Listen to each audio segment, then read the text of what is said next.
Bingo! That is what we're talking about.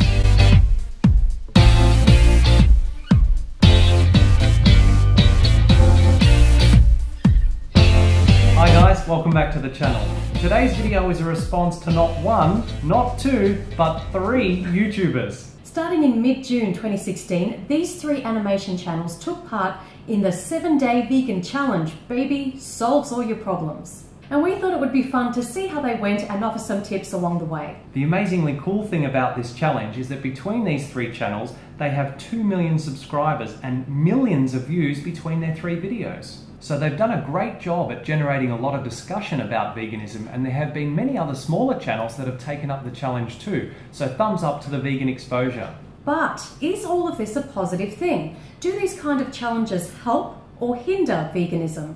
Well, as you'll see in a minute, not all of their experiences were positive, and the danger is that their negative experiences may actually turn people away from even trying a vegan diet. They can reinforce the common excuses against a vegan diet, or people will say, well, I tried a vegan diet, but it didn't work for me, I didn't like the food, etc., etc. Yeah, and so from that point, people are close to even considering veganism again. Now, just to clarify, they're not trying veganism for 7 days. They're simply trying a vegan or a plant-based diet because veganism is about much more than just food. On a more positive note, people watching challenges like this on non-vegan channels might come across a recommended video from a vegan channel on the side. They're curious, they click on it, they might binge watch a few videos, get the right information and learn how to go vegan properly. And of course, these videos can also make non-vegans aware of the vegan alternatives to their favorite foods like burgers and ice cream. So lots of pros and cons that make for a very interesting discussion. Okay, to set this all up, James from The Odd Ones Out was inspired by hearing Infinite Waters continuously refer to a 7-day vegan challenge, and that's how this whole thing started. 7-Day Vegan Challenge, 7-Day Vegan Challenge, 7-Day Vegan Challenge, 7-Day Vegan Challenge. You know, for the amount of times you bring up the 7-Day Vegan Challenge, you'd think it would solve all your problems, which is why I, James, have decided to partake in the 7-Day Vegan Challenge. But I'm gonna call it the 7-Day Vegan Challenge, baby. Solves all your problems. Kudos to Infinite Waters. Alright, let's start with James's video. We've taken out a few highlights that we want to respond to. My rations are already very low. I was not prepared for this. No, you weren't prepared for this at all. And that is the problem with these challenges. Where's the education? Why are you doing this? Where's the information about the environmental implications, health, and the ethical side of veganism? Until someone has educated themselves about these 3 main aspects, it's very difficult to go vegan. And by the look of what's in your animated fridge, it already tells us that you, James, like many people, have a misperception that veganism is a limited starvation diet. This is one of the biggest mistakes that people make. They don't have enough vegan food in the house. They feel shit because they're hungry, then they start to crave animal products. And we know that this is supposed to be funny, but it perpetuates that stereotypical fear that, oh, if I go vegan, I'll have nothing to eat and I'll starve. And it can potentially turn people away from even trying a vegan diet. I'm already fantasizing about what I'll eat as soon as the challenge is over. I'm thinking of 4x4 from In-N-Out. Again, without knowing exactly why it's not okay to eat that 4x4 burger, you won't think twice. Exactly, and if you're not getting enough calories from plant foods, your brain and your body is going to drive you towards calorically dense foods, and that's going to be animal products. So today we were going to try these veggie burgers, and as I was cooking it, it sort of smelled like throw up, and it almost made me throw up. James, you're talking shit, buddy. There's no way that those veggie burgers smell any worse than the smell of cooking the decaying flesh of an animal. Luckily, James thought the burger tasted much better than it smelled, but it's important to remember that there are so many different brands of vegan alternatives. You need to try them. You know, some are going to be crap, some are great. Just like some non-vegan products taste crappy and others taste good. And of course, you don't have to eat the store-bought alternatives if you don't want to. We make our own veggie burgers and they're divine. Also, I want to mention that while I did the vegan challenge, I would lose my breath just by going up the stairs. Some vegans would probably say that I was malnourished, and I probably was. Yep, if you're not going to eat enough food, you're not going to have enough energy. That's just the way it works. And if the food you eat is largely store-bought processed food, then you're still not going to have enough energy, whether it's vegan or non-vegan food. So in conclusion, James says, unfortunately, the 7-Day Vegan Challenge, baby, solves all your problems.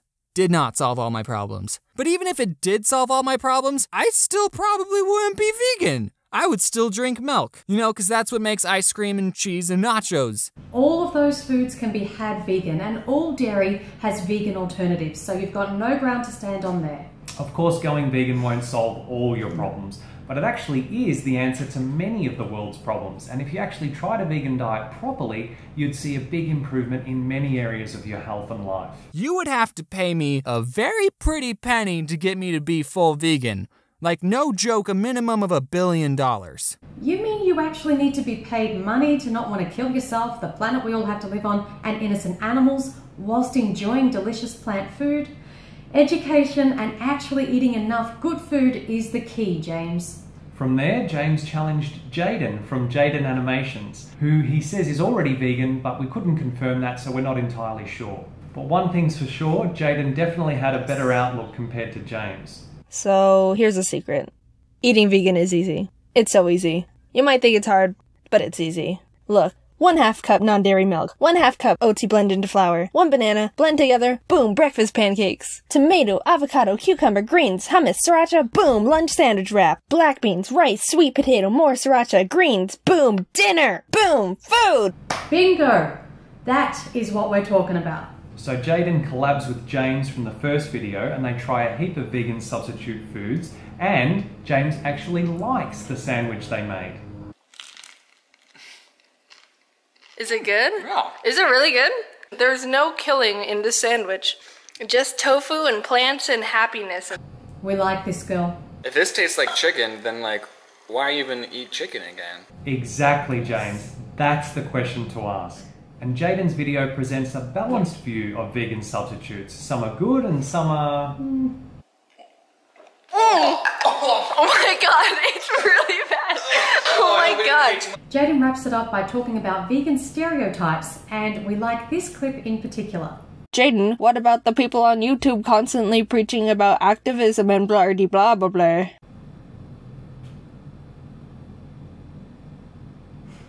Yeah, they preach because they're activists. They take action. That's activism.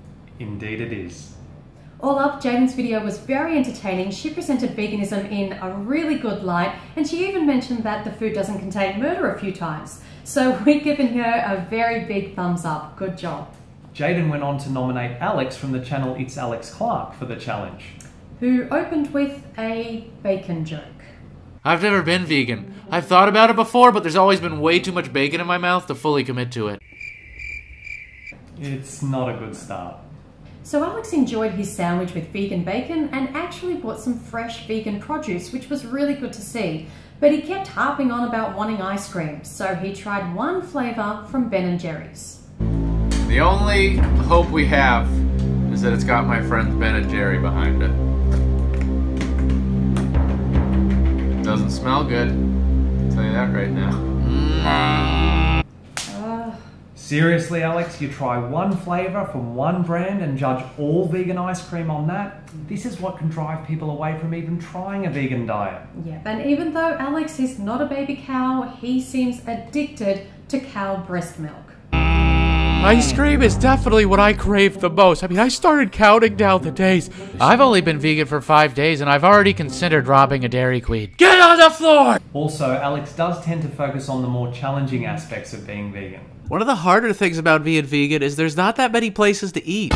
This is where you can use the Happy Cow app or website to find vegan restaurants in your area, and you also have to get creative and look for vegan options on non-vegan menus. This is just the reality of living in a non-vegan world. But it's getting easier by the day as more people demand vegan food. So Alex, you have to be the change you want to see in the world. I found heaven on earth, you guys. I am so happy. There you go.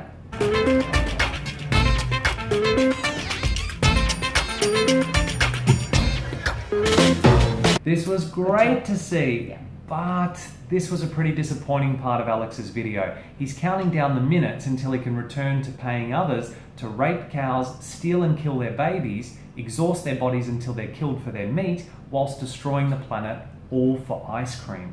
Alex, instead of sitting there like a toddler in the timeout corner, Why didn't you use that free time to educate yourself, to learn about the reality behind your dairy obsession and make an informed decision to not be part of the problem? You could have Googled up the best vegan ice cream brands and flavors and tried them all. So Alex's conclusion was a surprise to hear. Overall, I actually liked the 7-day vegan challenge. I felt better, and I think I'm gonna start eating more vegetables than I used to. And he said that being vegan wasn't so bad overall and encouraged people to try it. Of course, not for a whole week, but just for one meal.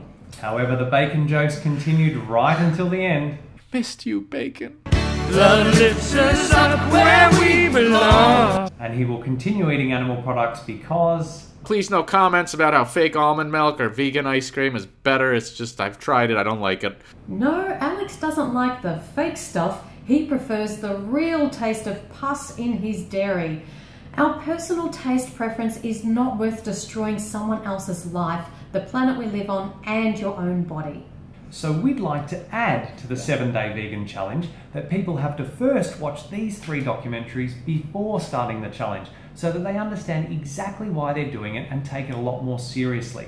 We're all up for having a good laugh, but not in the face of an animal holocaust that slaughters 150 billion animals for food each year. The other thing is that 7 days isn't really long enough because it usually takes between 21 to 30 days to change a habit. However, one thing's for sure, to the animals who weren't killed during those 7 days, it sure made a difference.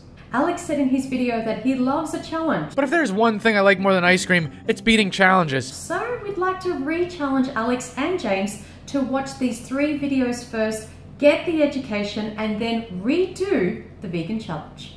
If you'd like to see James and Alex redo the challenge, then let them know about this video. Their social media is linked below. And let us know what you think of these challenges. Do they help or hinder veganism? Like, share and subscribe. And remember until next time that going vegan is not the most we can do. It's the least we can do. See you next video. Bye guys.